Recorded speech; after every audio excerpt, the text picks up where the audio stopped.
Hey everybody, this is Petey from the Spin Rack. We also have Calvin Ellis, ready to rock. today, um, well, with the idea that the Ironheart show is starting up, we find out that the co-creator of Ironheart, Mike Deodato, is not getting paid from Marvel Studios, which is a sad thing. He co-created. Well, let's hear it. Let's let Why is he the not getting paid? huh. Well, I guess we'll find out. Let's see why he's not getting paid. This is his statement to it, and then we'll look at the bleeding cool. As a comic book artist, there are few feelings more satisfying than seeing a character you helped create come to life on the big screen. Tomorrow, the trailer for Ironheart drops, and I'm thrilled to share a scene from the preview featuring a moment I originally brought to life on the comics page. Riri Williams, a character I co-created with the amazing Brian Michael Bendis, is finally taking flight, and the result is stunning. It's a powerful reminder of the magic that happens when imagination meets real-world production. But as much as I celebrate this moment, there's a bitter edge to it. You see, while Marvel has built an empire worth billions on the backs of its creators, the compensation model hasn't kept pace with the success. I'm in a good place, one of the best paid creators in the industry, and I truly appreciate that. But it's not about me. It's about the principle. When a character you poured your heart into helps fuel the engine of a multi-billion-dollar machine, a small share of that success feels only fair. All right, take a Creators pause here. don't ask for Huh? billions or Yeah. even What's up? Yeah, take a millions. pause. Just a Yeah. What's nod, up? a bit of recognition. Did he just contradict himself right there? What did he say? What did he say? They're saying the contradiction. Did he say it's not about the money, but I should be compensated?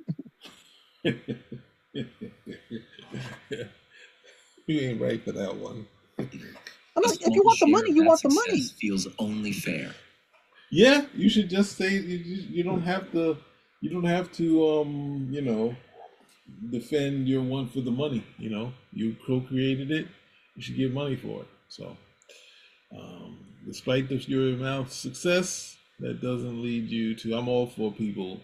I remember, well, it's not related to creating anything, but I was working with someone, and the people out in the field, they get paid a lot of money to do what they do, and I was asking them if they could do something, and they did a test, and they showed the test that it could work, and they would do it in the morning, and the producer bailed on it and said, "Well, just have them send the high res stuff." I was like, "There's nothing high res. He just did a test for us." He said, "No, send that test. Send the higher version for that." I was like, "No, he did a low res test. He didn't have anything real, so it's nothing we can use in the commercial.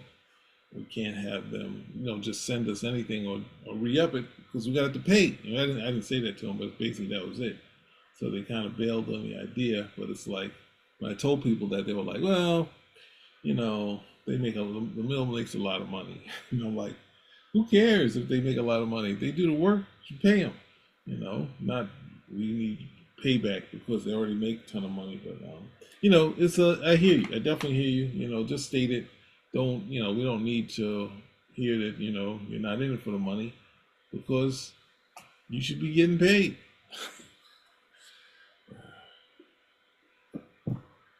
Creators don't ask for billions or even millions. Just a nod, a bit of recognition, and a share that reflects the contribution they've made. It's not just good ethics. It's good business. Happy creators stay invested, inspired, and loyal. But when the business side doesn't match the creative investment, creators naturally drift toward projects where they retain control, where their work can lead to lasting financial security. That's why more and more of us are focusing on creator-owned projects, where we can truly share in the success of our creations. I'm not bitter, just realistic. I'm proud to see Riri come to life, and All I'll right, always cut, appreciate the fans who make that cut. possible. Hold on. But I hope one day, What's up? We only got like a couple seconds left. What's All up? right, all right, all right. I'll let it play out. Let it play out. Okay. companies that thrive on our imaginations will truly recognize the value we bring to the table. Marvel, you can do better, and I genuinely hope you will for the sake of the characters we love and the creators who bring them to life. All right. What do you got to say, sir? Yeah, I'm just trying to see what this letter is about because it seems like he's trying to like split the middle. Like I didn't, I'm one of the best paid creators, and but I'm not. I'm one of the best paid. I'm one of the best paid creators. I really don't want money, but at the same point, I should have got paid. Yeah, he. I mean, I still believe he should be paid. He's kind of mincing words, saying that he's already paid, saying that he's not for the money, and then saying a couple other things, but and money, and just like, Well, just stay he you says want the when a money. character you poured your heart he says when a character you poured your heart into helps fuel the engine of a multi-billion-dollar machine, a small share of that success feels only fair. Are we talking about Riri Williams? Yeah, that's what he's talking. But that's the other thing is saying he just want said a nod. Don't say a nod. Just say you want money. Like saying I would nod, acknowledgement. Yeah, I didn't get paid. Just say you have to state these things clear because that's the ultimately what's going. And this is not, obviously you created, we're all for that, but at the same time, we're just saying how he's stating his art, his this discussion is just going, into, well, you just wanna, do you want to nod? Thanks, Yeah, I'm not. thanks, Mike. Yeah, I'm not too sure about this. For me, it's like, look, if you created the character, and well, I think a lot of these guys messed up what they had in the '90s. Rob Liefeld is probably the best example of someone who understood how it worked. But you created this character, and I see the thing is, I don't know if he's getting paid or he's not getting paid as much as he would like. So I'm not sure as to why it is that he's not receiving, you know, a nod or that. But then I'm also looking at the letter maybe a little too critically. But when you're saying stuff as to that's why more and more of us are focusing on creator owned projects where we can truly share in the success of our creations. If it's creator owned, you don't share with anybody. It's yours. Well, the writer, that's what he's trying to say. He's saying that I don't. I right. don't think so. I think this thing he's talking about is him sharing with the writers and whatnot. Share. Nobody's creator owned. You're not sharing with anybody. Like I did the art. I'm the artist. This guy's the writer. How much did the anchor get? Nothing. Well, I mean, that's the things that when people bring up and they try to drag Steve Ditko in there, that's the points that he makes. Like saying who is the creator? Like, do we throw this person out? We throw everybody out? Not just me and Stan. What about all these other people? you know, so it's an important thing to say, and that's one of the things that got I think Byrne in trouble when he said creators' rights and creators' wrongs back in the '80s, and they were like, "What do you mean wrongs?" And then we got Image, and that's was showed the wrongs, everything that he was talking about. That hey, when I'm in the driver's seat, I can not, I don't have to pay you residuals. I paid you, you know, a hundred grand or 50 grand for a story. Now you come in and say you want residuals. I gave you what you deserve, more than what Marvel gives you, and that was the argument in between, um, who's the name, Neil Gaiman and Todd McFarlane. And the thing is that he said he would treat them better than DC, and he didn't know that DC was treating Neil Gaiman pretty good. So the amount of money that he got was decent, but he also was looking into residuals. And then he didn't even think about it when Todd called him and said, "Hey, the Angela toy is doing well." He said, "You made a toy?" So he didn't even talk about it. You sent me money for that? And he's like, "Oh, okay. Now let me get back to you." He's like, "I designed it." It's like, in no part was he planning to do an Angela or at having the angels as these, you know, business slash, hunting spawns type of deal. So that sort of thing. So yeah, I hear I hear your points. It's also tough. I was looking into seeing if Bendis had any credits on this one, but he doesn't. He does have for Born Again for some strange reason, Across the Spider Verse for some strange reason. I get Naomi and Jessica Jones, but he seems to be the only one during that period to make out at Marvel because well, this is a new character. I don't. They can probably try to say this is derivative because it's Iron Man, but the character name of Riri Williams is I was no, I don't see how this is a derivative. yeah, yeah. So it's definitely something that, but I think Marvel they changed their whole practices so there wasn't a. I guess so no one's telling us that there's no 4% for creator owned. It was a participation thing. It was a they didn't call their thing royalties; they called it incentives, and this was you know call it participation. So it feels like in the 2000s when Joey the Q was kind of saying to people, Marvel's the place, and we're letting people do things. They still were like, yeah, let's pull some from this stuff. But they didn't. Another thing is, I'm going to obviously Winter Soldier, saying that but that was obviously that wasn't even a new character altogether. That's on the lines of new design. They don't even go to if you add too much to the background of the character, it becomes your character. In that case, then Chris Claremont would, be Just co-created all the other X-Men.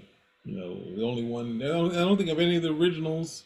No, none of the originals. He wasn't co-creator on any of those characters. So even less so Wolverine. So um, and just for the record, for anyone who's wondering, if you're saying, well, no, Riri Williams, Ironheart would be derivative. Uh, Years ago, when Jerry Siegel, Joe Shuster went to court regarding Superboy, it was decided that Superboy was not derivative of Superman.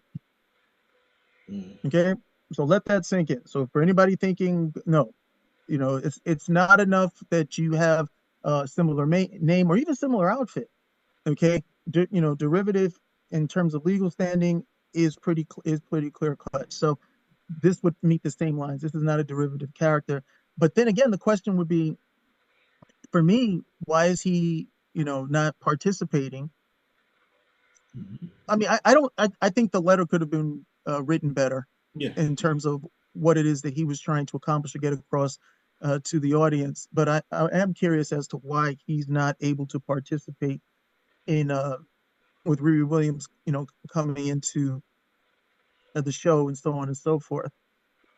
But he hasn't said as much. He's just, telling us that he's not getting paid.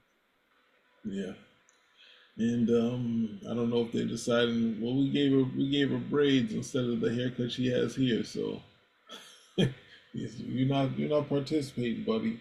But yeah, the thing is, the hard part is that we saw when I think I guess right when Paul Levitt left DC, creators who would get residual checks for a lot of their DC stuff. Somehow it stopped for Jerry Conway, and then I think Jim Lee and who's that guy? Dan Didio. They kind of fixed it, but not having someone who kind of can steer the comic book creators. Well, you don't have the thing is I know CB Sapolsky is doing the hard, they're having a tough spot to be editor in chief, but feels like the creator advocate should be Tom Brevoort, but it seems like he's spending most of his time doing his blog, doing old stories about when he was a kid reading comic books. When you have a lot of complaints about Marvel, he's still there, and we've already seen him kind of fudge through Dan Slott and his struggles with plotting and show us the most backwards plotting and producing of a comic book. Almost. I can't say it's just different from it. It's different from it. But yes, I feel like he should be more the have some sort of statement because there's been a lot of people complaining about stuff cover sales, and now we find someone who actually is a creative and non of a new character not getting paid money, and or you could have to do the hard thing. That's the hard thing when you know like Kirby, they were trying to figure out what they were describing as 88 pages of original art from his years in the 60s and some from the 50s. They were talking to him and they said, they had Shooter speaking out, but Shooter was defending, and saying, oh, all this other stuff. The publisher, Mike Hobson, he said, um, we've been giving Kirby stuff since the 70s. When he came back, he got his share of the artwork. We're talking about the old stuff. That's what was trying to be figured out.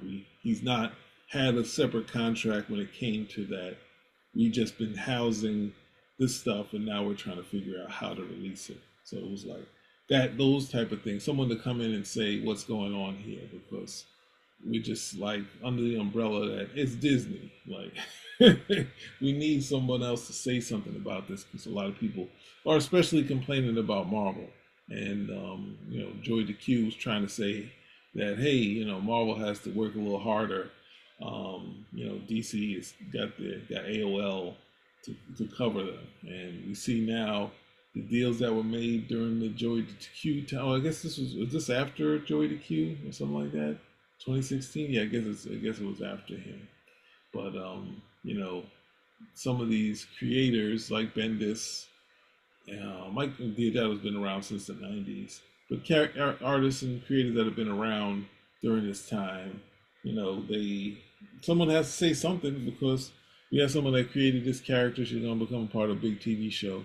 And we have the same story as you were bringing up Superman. We had the same story like that of the creator not getting his share of it. I do agree that some of the stuff that he was saying, I don't know if some legal team helped him try to put it together, just try to say, hey, I'm not being money grubbing, but where's my money? It's like kind of Yeah, tough thing. it looks like I want the money, but I don't want to burn the bridge. Yeah, that could be a better way to describe it. Yeah, definitely. So Or this, I guess one of these letters, if I put this out there, maybe I'll generate some sympathy. Maybe everybody's like, hey, why isn't Mike getting some money? And I get some money that way. To which, of course, see, I don't even know how things work anymore because it's not Marvel, it's really Disney. yeah. Marvel is now, an entity of Disney. So I have no idea how this stuff works any longer. And then historically, even when it was just Marvel, DC paid everybody much better. It was Jim Starlin. Jim Starlin was the one who turned me onto that because he said, "Hey, I got paid better for the use of the KG Beast, and it wasn't even the KG Beast in like costume. Just the name of the KG Beast by his actual civilian name. I got paid better for the KG Beast, who nobody even knew was the KG Beast in Batman v Superman than he got for all the use of Thanos Yeah. in those Marvel movies." Mm-hmm. Well, that's the other thing is that who, with the bankruptcy, I know that Marvel stopped paying people, but I don't feel they stopped paying everybody because Rob said he always participated with um, Deadpool and Cable, and said whenever they did a series, he got some money for it, and I'm just like, well, that means Bob Harris made sure the guys that used to be under his umbrella got money so they would come back, in which they did. That's obviously except Jim Lee, but he did do a post. He did an X-Men poster. So I think he might have kept that bridge open. But at the same time, I only know from specifics from Byrne, who said, when right before the bankruptcy, Marvel had called him and said they owed him like a bunch of money. He just had to fill out some forms, and then it went bankrupt. And he sent it back. Was like, I'm not expecting anything. And then he didn't get anything until Disney came along. And Disney came along, and they opened up talks, and they said, hey, and he'd already worked with Marvel before the Disney happened in the late '90s when he initially before they went bankrupt. I think he hadn't been working with them that, but he was still pitching. But then at some point after that, when he wasn't thinking about that money. At some point when Disney bought them, they contacted him and said, we need you to sign XYZ. We owe you kind of X amount of dollars. And it was like a big lump sum. But then he said, now he gets money from Marvel, but he gets allocated sheets.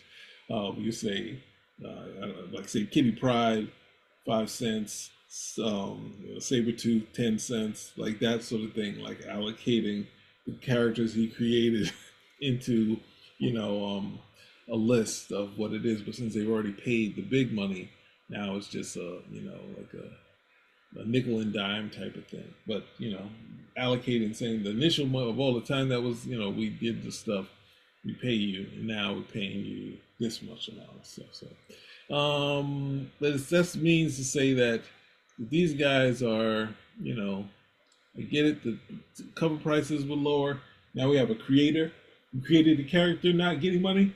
It's somebody got to say something and say, well, it's not 90s. It's not, it's not like a Mega Red or Deadpool, so. But anyway, matter. any other? Oh, sorry, what were you saying?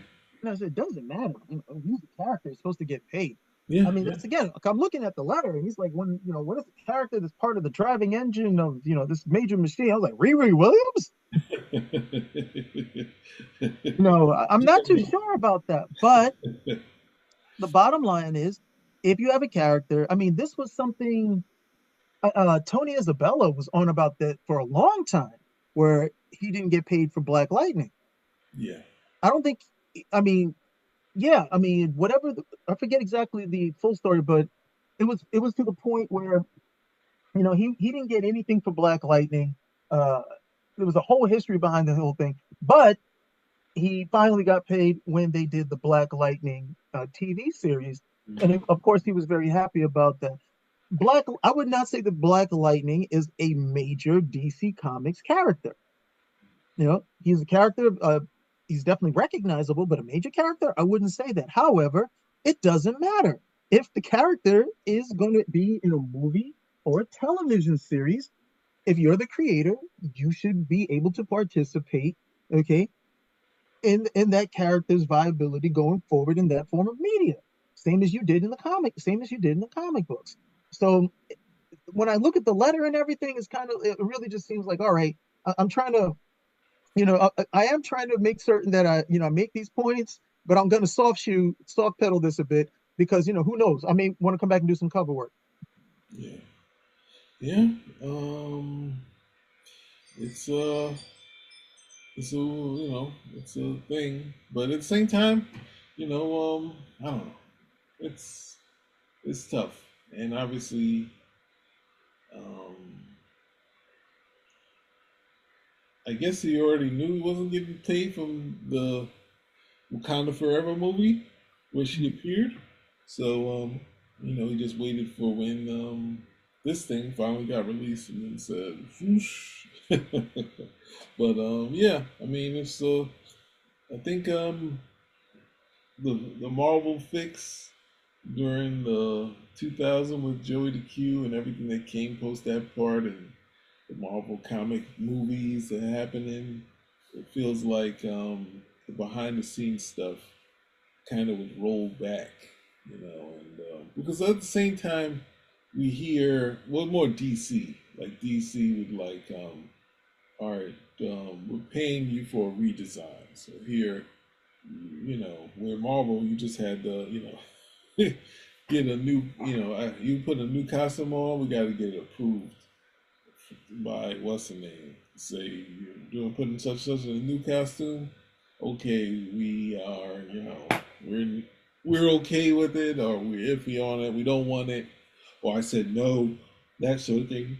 But it was weird in the '90s because all the X-Men characters, they were all getting new costumes. But yeah, the thing is, we don't know anything about this period, and there's no one giving any information because usually, while all the key people are involved, unless it's dire, you don't really get the information out.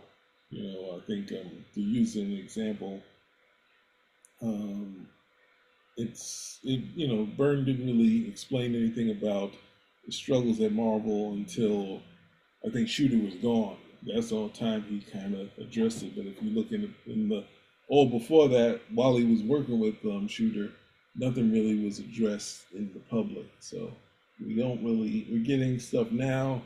We don't get and we're getting well, I don't know. It's hard to say that I'm only using what's that thing, Winter Soldier as an example, which obviously doesn't qualify for them to pay money, but they could also feel like, hey, we can give you something because we like you, that sort of thing. But it feels like I don't know. That kind of goes bringing that up goes into the creator's wrongs, where it's saying, hey, I did a most memorable story and you're using it for this thing, At the same time, you could be like Steve Englehart. He's like, hey, they use some of my ideas for both these classic Batman movies, '89 and The Dark Knight, and he has no problem saying that all the time.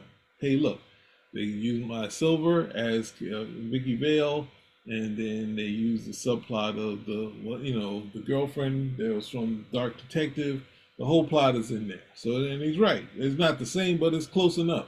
All the key parts are in there. But it's like he's happy to say, I'm not saying he's a genius, but saying, babe, they're just my ideas just wind up on screen. Scarlet Witch out in New Jersey. My ideas. Look what they're doing. They're just picking everything that I do and putting it on screen.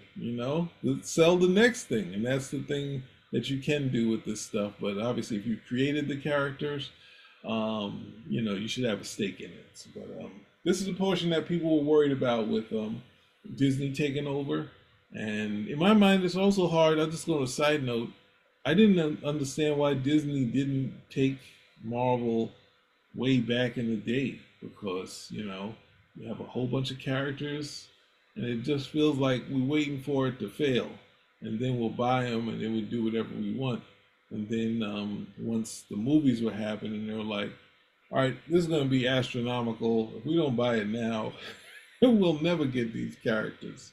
Because you also had Michael Jackson, who was interested in doing everything that the Marvel Studios did, doing movies, TVs, amusement parks. So and that's hearing him say that way before Marvel did it or bought them says that they're viable characters. And you have someone who was, bought the Beatles, and now he's trying to buy Marvel. So, or tried to buy Marvel. That's in the past tense. So, it's hard to understand, but I can understand with Disney. We were kind of expecting this stuff, and this is the first story we're hearing about a creator, someone who co-created a character, and him not getting paid. So that's my last bit. Any last words? No. Good luck, Mike Deodato. Hopefully, you get what you should be getting, whatever that may be. Yes. Spin the rack. We're out. Out.